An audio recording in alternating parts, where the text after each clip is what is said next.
네, 안녕하세요. 이번 코너는 대표 해외 주식들의 일관 성과를 나타낸 순위를 살펴보는 시간입니다.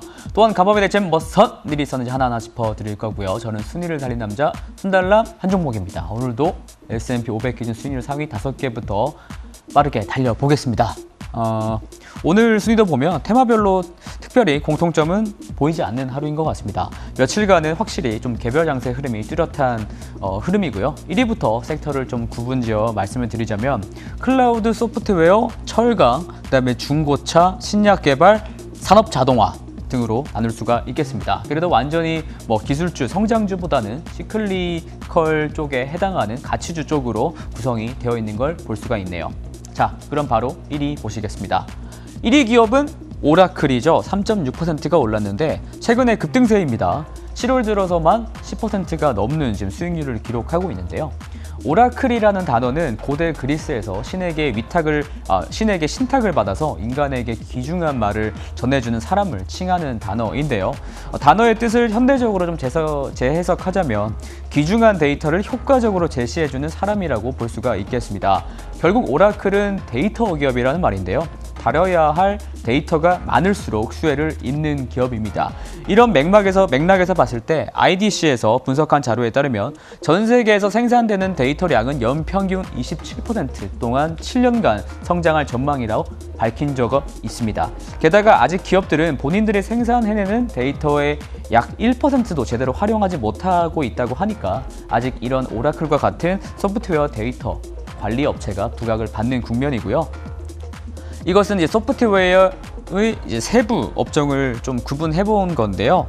CRM과 ERP가 이제 소프트웨어 애저 서비스라고 해서 SaaS라고 불리고, 그다음에 사이버 보안이나 관리 영역이 PaaS, 그다음에 익히 우리가 알고 있는 이제 데이터 센터 인프라 자체를 이제 제공하는 기업들이 IaaS입니다. 근데 이제 오라클은 이 모든 영역을 아우르는 기업으로 지금 알려져 있고요. 특히 이제 CRM과 ERP 같은 경우에는 지금 중소기업들이 많이 지금 포진해 있는 기업들이 많기 때문에 나중에는 이런 기업들을 여러 가지 서비스들을 동시에 제공하는 기업이 더욱더 부각받을 수 있을 것이라는 시각도 존재하는 상황입니다. 근데 이제 오라클의 이 비즈니스 사업을 봤을 때 사스, 파스, 이아스까지 다 아울러서 사업을 하는 거기 때문에 오라클의 매출과 주당 순이익도 지금 꾸준하게 상승 중인 것으로 보이고요. 특히 매출 부분에서는 올해 좀 크게 조금 확실히 좀 개선되는 흐름이 보이는 것 같습니다. 물론 오라클만 좀 주가가 강세인 상황은 아닌데요. 사이버 보안 관련 ETF인 BUG, 이름이 버그예요. 그 버그의 경우에는 어제 사상 최고가를 또 달성을 했습니다. 전반적으로 사이버 보안, 그다음에 클라우드 전환의 시장에 관심이 쏠리는 상황인데요. 이것은 아무래도 지난 화요일에 있었던 미국 국방부의 제다이 이슈 때문에 그럴 겁니다. 제다이는 Joint Enterprise Defense Infrastructure의 약자로 사이버 보안 체계를 다루는 프로젝트였는데요. 이게 100억 달러짜리 큰 규모였다는 게 중요하고 2019년에 단독 계약자로 선정되었었다가 이번에 계약이 철회됐던 곳이 마이크로소프트였다는 점이 또 중요하죠.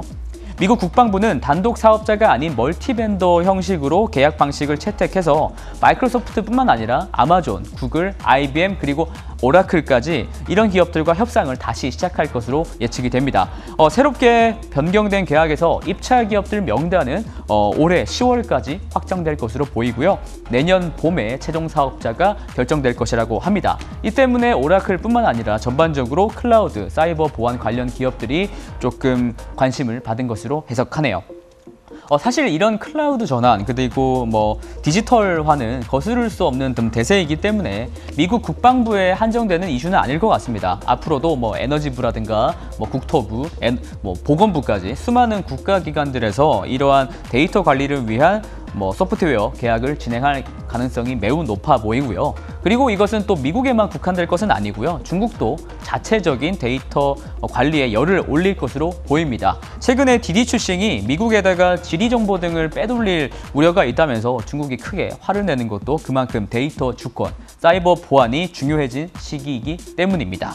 앞으로의 G2 갈등은 아무래도 클라우드에서 본격적으로 일어나지 않을까 조심스레 예측해 봅니다. 네, 다음은 3위에 랭크된 카맥스입니다. 카맥스는 미국의 중고차 업자 중에서 1위 업체로서 시가총액이 약 25조 원 정도 합니다. SK텔레콤보다 시가총액이 커요. 최근에 좀 부각을 받는 것은 미국의 중고차 가격 지수가 좌편 그래프에 있는데요. 살벌하게 치솟고 있는 상황입니다.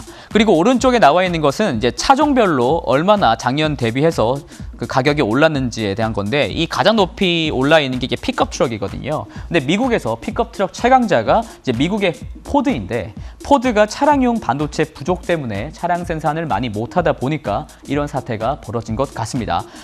차량용 반도체 공급망 문제는 하반기에도 좀 지속될 가능성이 있으니까요. 어쨌거나 이렇게 중고차 가격이 오르니까 카맥스의 순이익도 올해 크게 상승할 것으로 월간은 예측을 하고 있습니다. 이게 카맥스의 주당 순이익 추이인데 올해 이렇게 급등하는 것을 볼 수가 있고요. 이에 따라서 바이얼드 같은 경우에는 지난 6월 28일에 목표 주가를 $140로 올려 잡았었습니다. 지금 주가가 $136인데 거의 다 온 것 같은데요. 앞으로 주가가 어떻게 될지 좀 궁금하네요. 네, 다음은 대표적인 하락 종목 5가지입니다. 하락 종목들도 상승 종목들과 마찬가지로 특별히 섹터별로 구분 짓기보다는 각기 개별적인 악재에 반응해서 떨어진 것 같고요. 단짝처럼 붙어 다니던 이제 자일링스와 AMD가 좀 급락한 것이 아무래도 눈에 띕니다. 리사수 CEO가 밝혔듯이 글로벌 칩 공급망 훼손 문제가 아직도 지속이 되는 것 같고요. 그리고 카니발도 5위에 랭크되어 있는데 아무래도 코로나 변이 바이러스가 무섭긴 무서운가 봅니다. 네, 그리고 좀 생소할 수 있는 기업이 2위에 있는 마켓액세스라는 기업인데요. 이 기업은 전 세계 투자 기관들을 고객으로 해서 이 기관들이 여러 가지 채권들을 전자상으로 손쉽게 사고 팔 수 있게 하는 일종의 거래 플랫폼을 제공하는 업체입니다. 단순하게 생각해봐도 이 마켓액세스의 주가를 움직일 수 있는 것은 결국 거래량일 텐데요. 자사의 플랫폼 이름이 오픈 트레이딩입니다. 이 오픈 트레이딩의 거래량의 경우에서 이 거래량이 작년 1분기에 이렇게 갑자기 급증을 했었는데 코로나19 영향 때문에 시장에서 급격한 변동성이 커졌기 때문입니다. 시장 변동성이 커지면 거래량이 확 늘잖아요. 이후에도 코로나 이후에 좀 급락했었던 이제 하이힐드 채권이 이제 패드의 지원 사격에 힘입어서 채권 가격이 다시 급격히 반등을 하면서 채권 거래량이 늘면서 마켓액세스의 주가도 호조였던 상황이었었는데요. 근데 이건 작년이었고 올해부터는 조금 변동성이 작년만큼은 안 되죠. 그래서 어저께 이런 같은 맥락으로 마켓액세스가 지난 6월 거래량 발표를 했었는데 작년 대비해서 약 10%가 떨어졌다고 하면서 주가도 급락을 한 상황입니다. 네, 다음은 많은 분들께서 좀 궁금해하실 만한 AMD와 자일링스 관련 이슈 말씀드리겠습니다. 확실히 중국이 7월 1일 중국 공산당 창단 100주년 행사 이후에 좀 더 공세적으로 바뀐 것 같습니다. 디디 출신 규제 등으로 미뤄봤을 때 미국과의 갈등이 좀 더 고조가 되는 상황인데요. 중국 규제 당국이 어제 맥심 인터그레이티드와 아날로그 디바이스의 인수합병 승인 심사를 더욱더 면밀히 하겠다고 밝혔습니다.